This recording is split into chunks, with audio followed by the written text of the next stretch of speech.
সর্বপ্রথমে আমরা কিন্তু পেয়ে গেছি তৃতীয় নম্বর প্রতিযোগিনী, অর্থাৎ তিনিও কিন্তু 5টি সুইয়েই খুব ভালোভাবে সুতা পরিয়েছে, তবে 2 জনের পরে।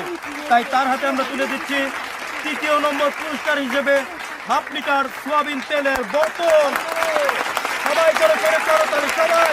অর্থাৎ সেকেন্ড, তার জন্য রয়েছে 1 লিটার সোয়াবিন তেলের বোতল। পুরস্কার ছোট হোক বড় হোক, সেটাকে পুরস্কার এবং বিজয়ে অর্জন করার একটি আবিষ্কার। তো এই 20 লিটার সোয়াবিন তেলের বোতলকে আপনার কেমন লাগছে? খুশি তো? খুশি তো? সবাই করে করতালি। এবং আমরা পেয়ে গেছি সেই গুপ্তধন উদ্ধার, অর্থাৎ যিনি সর্বপ্রথম অল্প সময়ের মধ্যে 5টি সুয়ে সুতা খুব ভালোভাবে পরিয়েছে, তার হাতে আমরা তুলে দিচ্ছি বিজয়ী, অর্থাৎ প্রথম বিজয়ী পুরস্কার হিসেবে 2 লিটার সোয়াবিন তেলের বোতল। এটা পেয়ে কেমন লাগছে? সোয়াবিন তেল খুবই ভালো। সবাই করতালি আমাদের।